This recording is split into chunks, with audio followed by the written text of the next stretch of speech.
We are in Proverbs chapter 10, continuing in this. We have made it down to verse 20 and 21, but there are some things that we need to make mention of, and we have mentioned it again, but I want to demonstrate it today. That's why we have PowerPoint going today.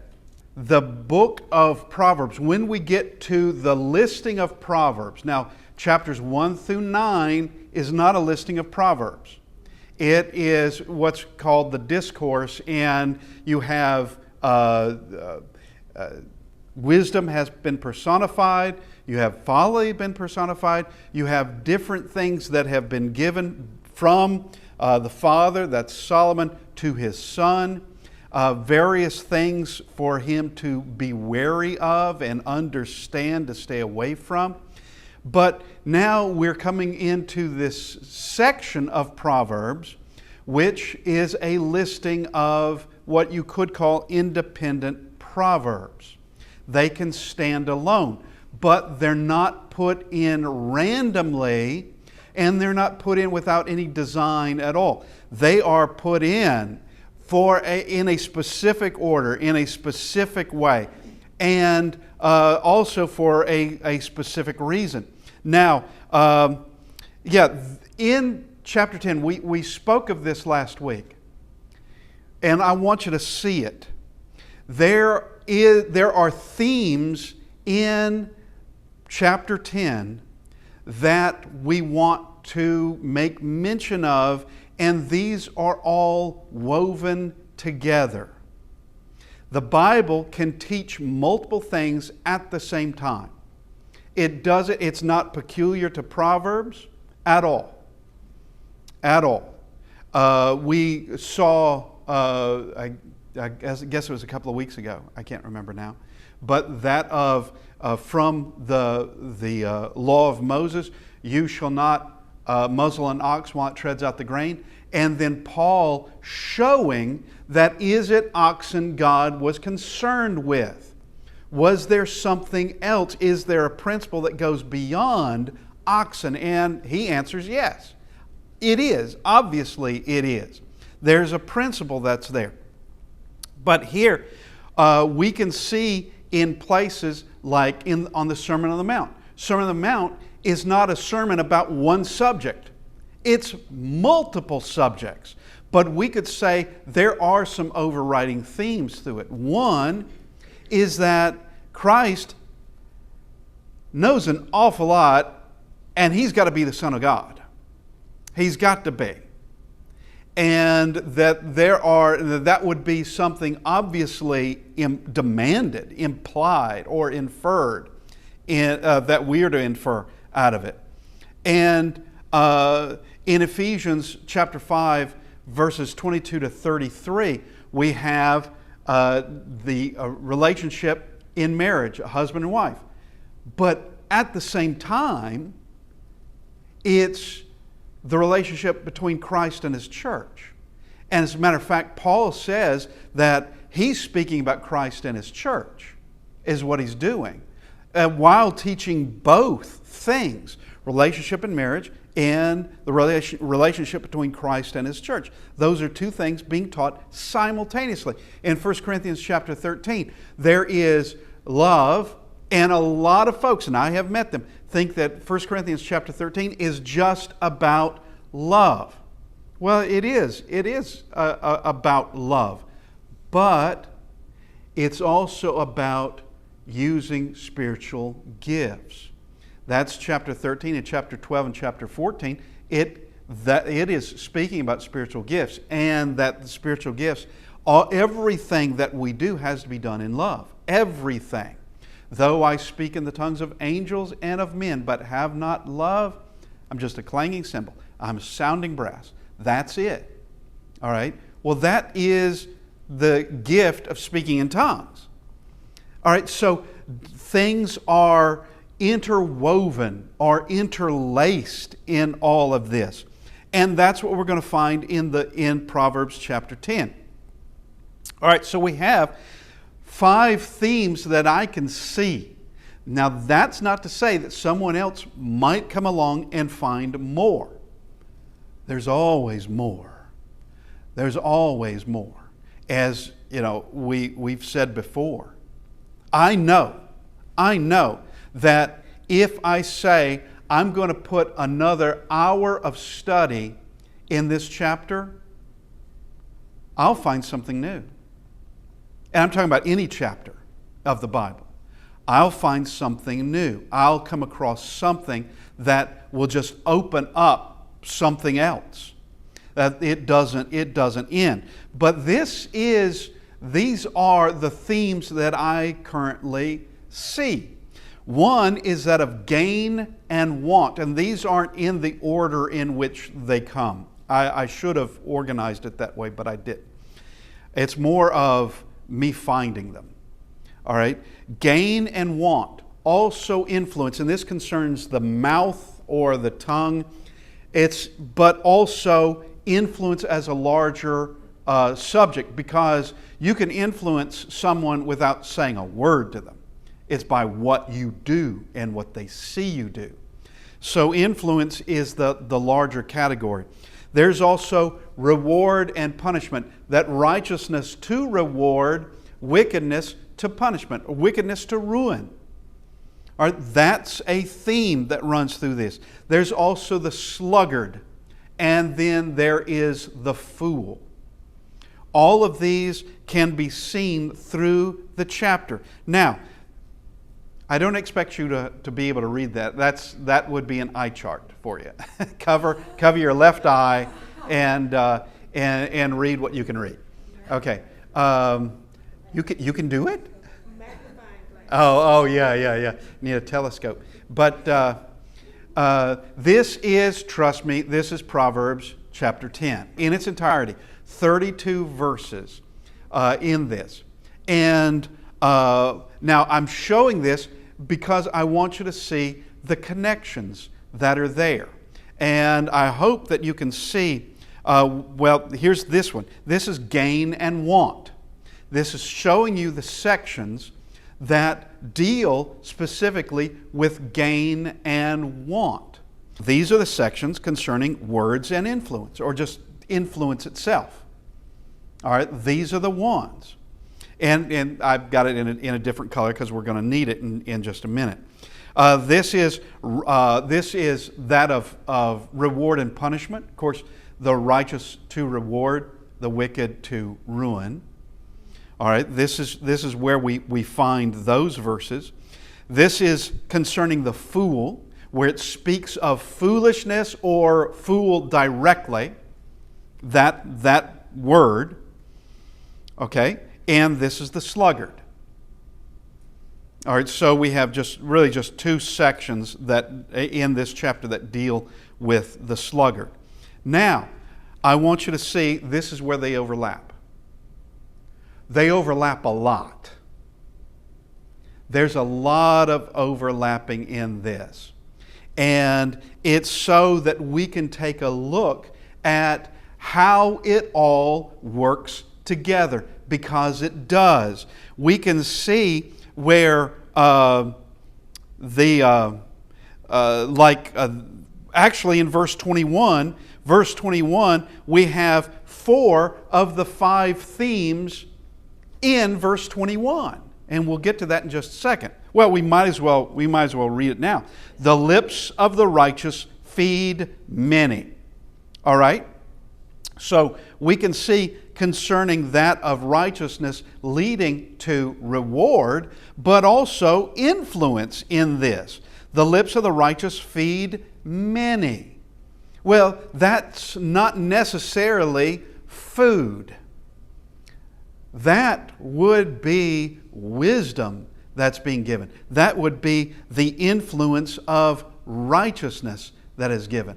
Righteous acts, righteous words, these things would feed many. But fools, there's fool in this, die for lack of sense. So here is a wicked to the ruin, and also that of gain and want involved in all of this.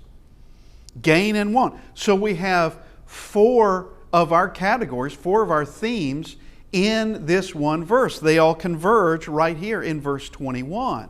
Now, you can see where many of them overlap, because they do. Many of them, that there's just a lot of overlapping in this. But we're not through just yet. Now, these are the verses that contrast two things. This thing as opposed to another. Or this condition as opposed to another condition. All right, this is contrast, comparing one thing to another thing. All right, such as the righteous do this, the wicked do this. The diligent, this occurs to the diligent, this occurs to the sluggard. Okay, and these are contrasted. Now, there are 32 verses in this chapter, and 29 of them, of these verses, are contrasting verses. But we have 3 that don't contrast. And I'm just bringing these out because just to show there is design in it. In these 3, we have all the themes. We have every one of them. We have in verse 10, that's concerning the fool and also influence. Whoever winks the eye causes trouble. That's influence. A babbling fool will come to ruin. That's influence. A babbling fool influencing others. And this is also concerning the fool. Verse 22, the blessings of the Lord make rich, and He adds no sorrow to it or with it. That's gain and want, and that's reward to the righteous. Going with reward and punishment. That theme. And also verse 26, that's the sluggard, like vinegar to the teeth and smoke to the eyes, so is the sluggard to those who send him. I just want you to see there is design in this. And it's not just random placement of parable 1, parable 2, parable 3, parable 4. That there are themes that are being shown.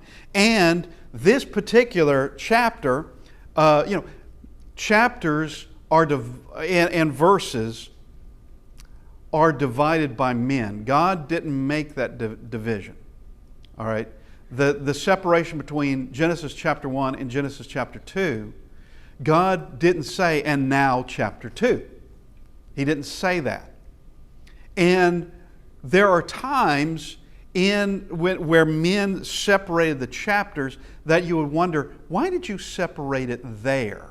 This continues on. It shouldn't have been separated there. But in certain places like Genesis 1 and Genesis chapter 2, there is a natural separation that is there to where, it naturally goes that you now have, you can easily separate that into another chapter. Not a problem. But Proverbs chapter 10 is, I don't have a problem at all with this being separated from the earlier chapters, because it's obvious something new is being done. We're in a new section. And verse 1 begins with the Proverbs of Solomon. And Solomon is only mentioned 3 times in this book. Chapter 1, verse 1, chapter 10, verse 1, and chapter 25, verse 1. Once again, the placement in all this is not random. There is design in it all. Now, we want to go to verse 20. I believe this is where we left off last week. The tongue of the righteous is choice silver, the heart of the wicked is of little worth. Here's this contrasting. The heart and the tongue. And the tongue of the righteous, that's worth something. There's some value there. And I may have made mention of this week or 2 ago, but this is one of the powers that the righteous have. And if someone is not displaying this, they're not among the righteous. It's as simple as that.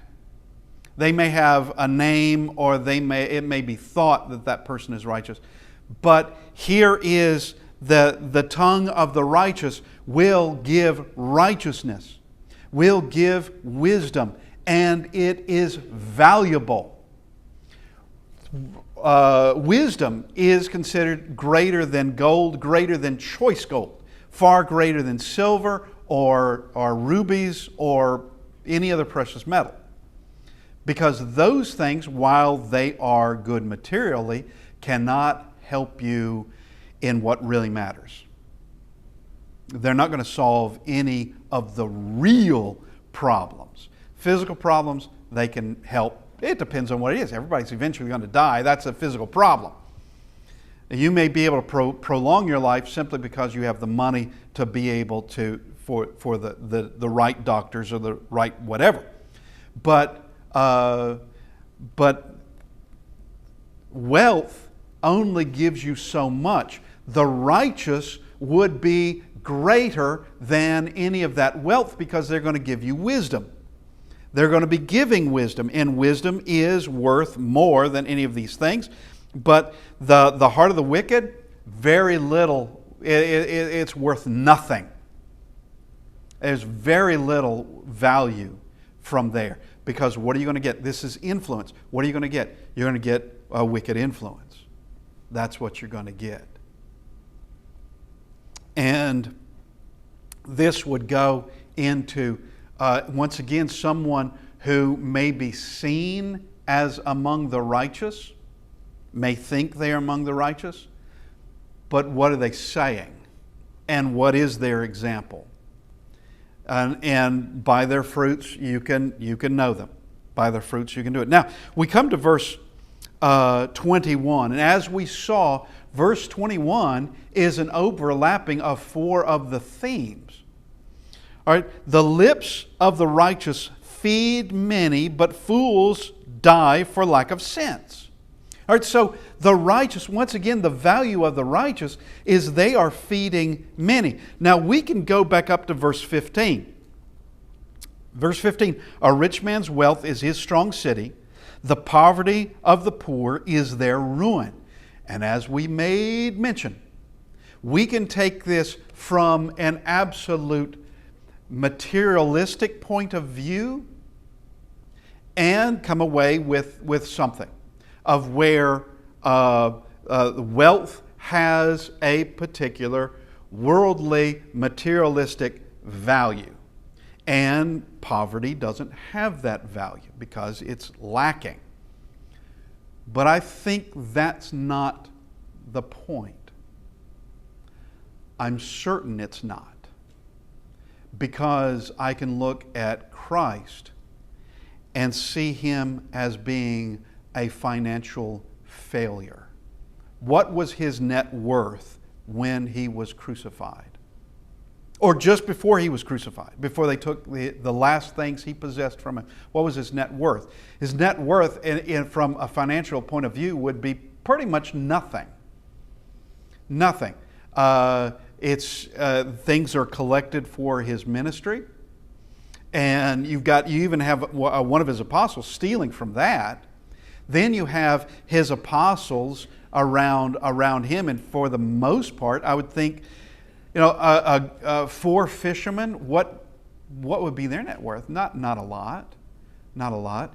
And so a rich man's wealth is his strong city. The poverty of the poor is their ruin. I take this to be a different meaning in this. Coming down, verse 20, 21, and 22, putting these together. The tongue of the righteous is choice silver. The heart of the wicked is of little worth. That goes back to verse 15, if you ask me. That goes back to 15. It works together with that. The lips of the righteous feed many. That is a strength that is there. That's a strong city. But fools die for lack of sense. That is ruin. Impoverished in wisdom. And it is ruin. And verse 22, the blessing of the Lord makes rich, and He adds no sorrow with it. And we'll stop here just for a second and discuss this, that the blessings of the Lord, He gives to the wise. He gives to the righteous. And added to that, so that goes back up to the strong city and a man's wealth. That goes back to that, but not materialistic wealth, spiritual wealth, which is far greater. And of course, that's something that the world just rolls their eyes at, or they mock and they don't care. They would see that having Fort Knox would be of greater value than what the Bible would ever hold. All right, well, that's their failure. And, that is sort of talked about in the book of Proverbs. And when I say sort of, I'm doing an understatement. That's talked about in the book of Proverbs and through the words of Christ as well. So it's no surprise. It's no surprise that people prove God right all the time. But He adds no sorrow with it. And notice that with 1 Timothy 6:10, the love of money is the root of all evil, all kinds of evil. All right?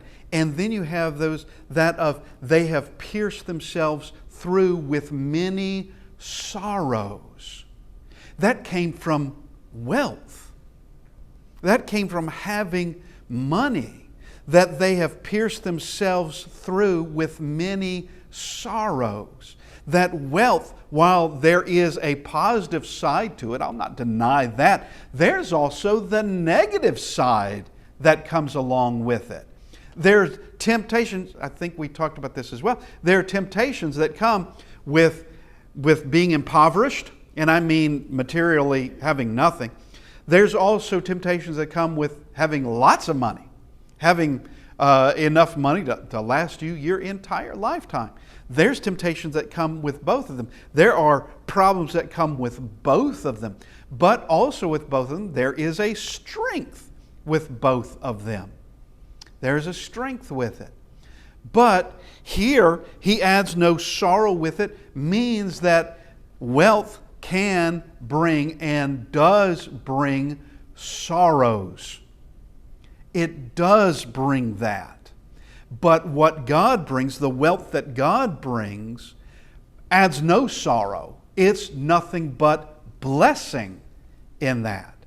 It's like with the Beatitudes. With the Beatitudes, there's nothing but blessing being pronounced in all of that. And here is blessing pronounced. Blessing of the Lord makes rich. He adds no sorrow with it. There will be no downside to it. There'll be no flip side to it of where here's the pros to that, here's the good side, and here's the bad side. There is no bad side with it. There's nothing but positive. And this, we can go back to chapter 10, verse 2. Treasures gained by wickedness do not profit, but righteousness delivers from death. We can go right back to that that's a blessing from the Lord. Blessing from the Lord in all of this. That there is a keeping or a protection from death. And that's not physical death. That's spiritual death. And dying in so many other ways.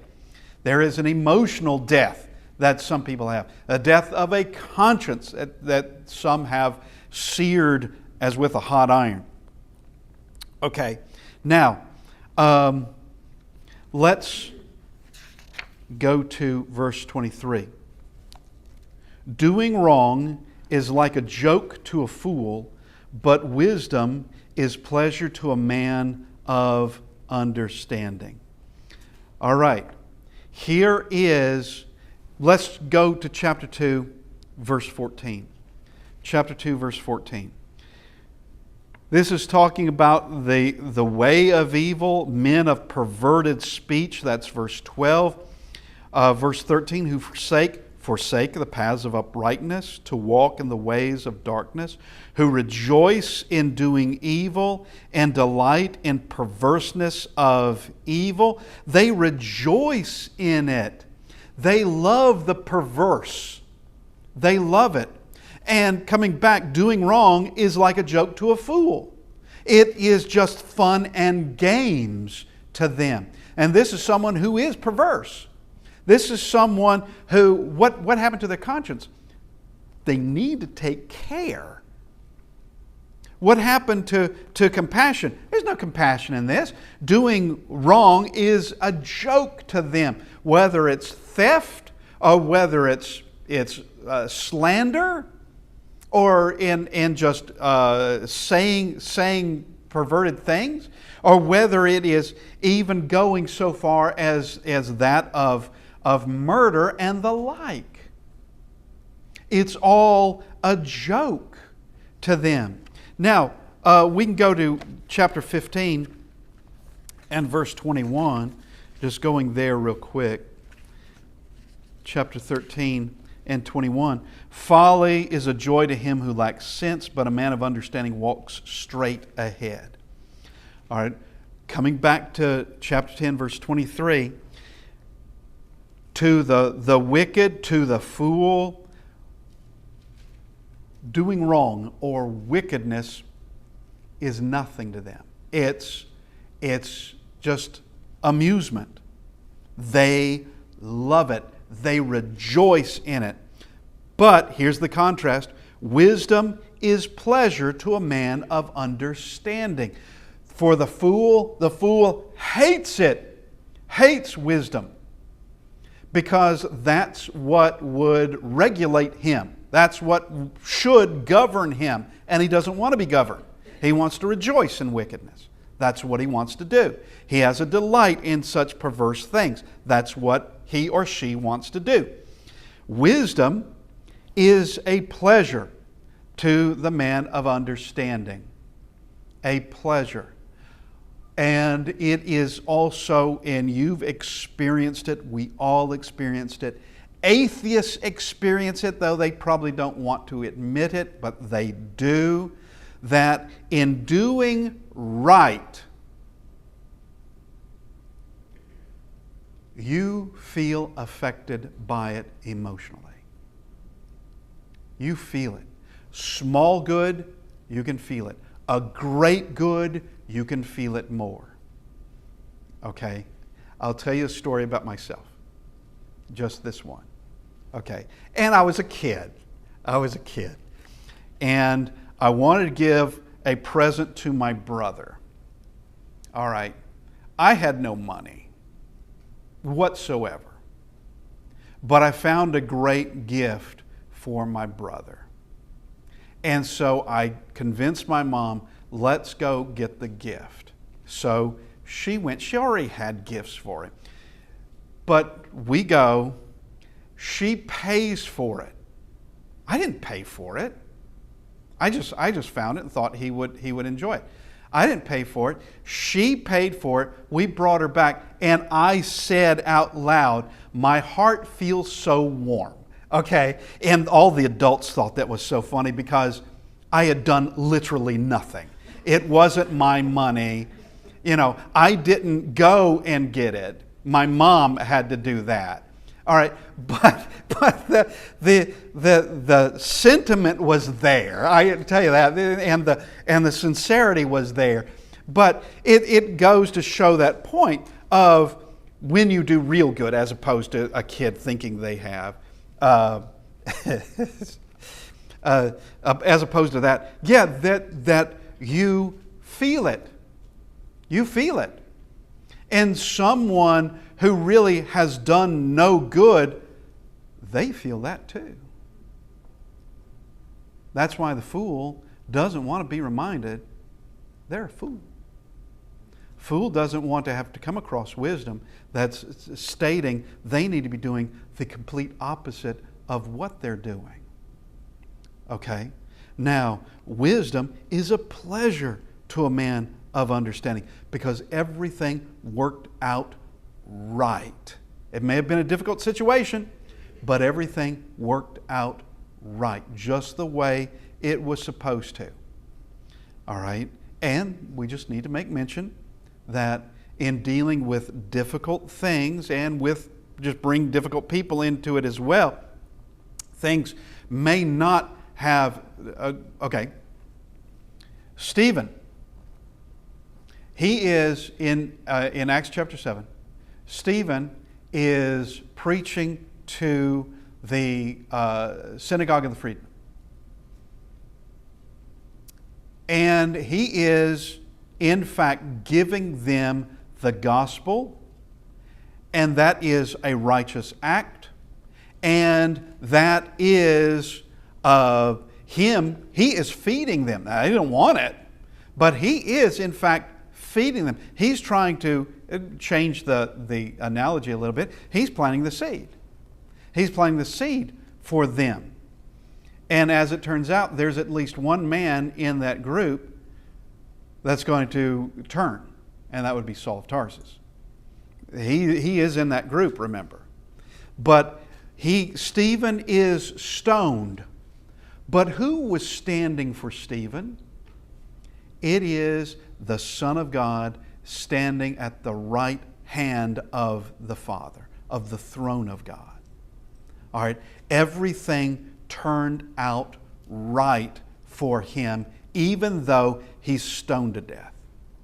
Everything turned out right. And I'm saying that for us to understand that sometimes we can go through something, but when we've done the right thing, that's all we need to be worried about. When we've done the right thing, other people will do what they're going to do. All right? And there is a pleasure nonetheless in wisdom and in seeing it and also following it. Verse 24. Never think that somehow the wicked always have a good night's sleep. What the wicked dreads will come upon him. Now that's not saying that what the wicked deserves will come upon them, because that would be correct too. Or that would be that the wicked never thinks about what they deserve. This is what the wicked dreads. It is in the mind of the wicked. It is in the mind of the wicked. What the wicked dreads will come upon him, but the desire of the righteous will be granted. So there's a difference here between what one dreads and what one desires. What would be the ultimate dread? Hell. That's the ultimate dread. Nothing is worse than that. And don't think that somehow, I'm talking to the earth at large, don't think that somehow hell is manageable. Okay, because it's not. It's not. It's beyond your thinking. It's beyond your imagination of pain and suffering and loneliness and everything that is bad. It is beyond your imagining in it. Beyond. Okay. By way of illustration, knew a fella, he had a son. Son was raised in Florida. They lived in Florida. Son is raised in Florida. All right. He graduates high school. Son goes off to college up north. And the dad says, we need to get you a jacket because, it's going to get cold. And the son said, no, I won't need a jacket. Because he never witnessed true winter. Okay, winter does come around in Florida, but, it's not like you need sled dogs. Okay. And he goes up north, and come November, he's calling his dad because he could not imagine how cold, because he never experienced it. He couldn't imagine how cold it would get. As where, okay, this isn't, it's soon it's not going to be survivable. Soon it's going to get very, very bad. And you're either going to have to resign yourself to staying indoors next to a heater, or you're going to have to buy a jacket. You're going to have to buy a coat of some sort. Or that's what I'm getting at of hell is beyond what you have experienced, and you don't want to experience it. You don't want to. So, but what is the desire of the righteous will be granted. What is the greatest desire? That's heaven, and it will be granted. And that would be the complete opposite of hell. It is far greater than imaginable, far greater joy than is imaginable, because we've not experienced it. Never experienced it. Very few times in my life. And, you know, I'm overall I try not to be a dismal person. I try to think positive, and I try to make the most of any given situation. I try. But there are very few times in my life of where there was just joy and nothing else to worry about. Now, in childhood, you had it all the time. But even then, there was the bully you knew you were going to have to meet next week. He's going to be on the playground. Or there was the teacher who, she just didn't like you. Or it couldn't be you. It's got to be her. Okay?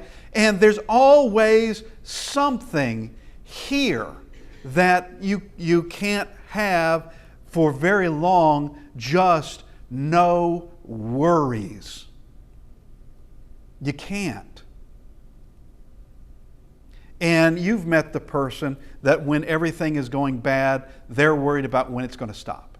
Okay? I try not to be like that. I really try not to be like that. But that is a thing. That's a thing. But the desire of the righteous is going to be granted. That is promised. Now, verse 25. This also speaks to the wicked. When the tempest passes, the wicked is no more. There is a point in time when the wicked will do their worst. They are free moral agents like anybody else. They are free to do whatever it is to flourish briefly. Now there's going to be that dread. And then you have the tempest is over and there is a sigh of relief. Now, we can go to verse 11 and 10. When it goes well with the righteous, the city rejoices. Message to the wicked. And when the wicked perish, there are shouts of gladness. It would be a horrible thought to think that when I die, there's going to be innocent people, good people that are going to be relieved because I'm gone. Okay? Now, someone like Adolf Hitler, when Adolf Hitler killed himself, all right, and that news was spread, you think it didn't make news here? You think people didn't rejoice here? I wasn't alive in the day, but I know that they did. And the people in the Soviet Union, you think, and the people in France, and the people in England, and the people in North Africa, and the people just around the world, that this man has been stopped. Or that was a tempest. But it says, when the tempest passes. So here is a message for Adolf Hitler and for anyone like him. Okay, you have this brief period of time, but that's it. There won't be this 1,000-year kingdom that he thought he was going to have, 1,000-year empire that he thought he was going to have. What was it, 12? Something like that? And didn't spread that far anyway, not really. And not according to his plans anyway. But the tempest passed. And we can also think of others that are just a much smaller scale in that, such as the son of Sam, if you remember him, or the Zodiac Killer, if you remember that, or others, where there is a point of time when there is murders taking place, and it's or Jack the Ripper, where it's obvious this is one person doing it. It's the same mode of operations. It's the same everything. This is a one person doing this, and they go looking for him. And you could think of that as like a tempest over a summer. I think it was with the son of Sam. Over a summer, you have these murders that are occurring, and then the tempest passes. It's gone, and it will go. And I don't understand the notion of wanting to be infamous. And I think it comes from a desire to just be famous. And because you're not good enough in something to be famous, you're going to be bad enough to be famous, which makes you infamous. And that's an appeal to some. The wicked will be no more. I appreciate everybody being with us this morning. We will continue on next week, and thank you for your attention.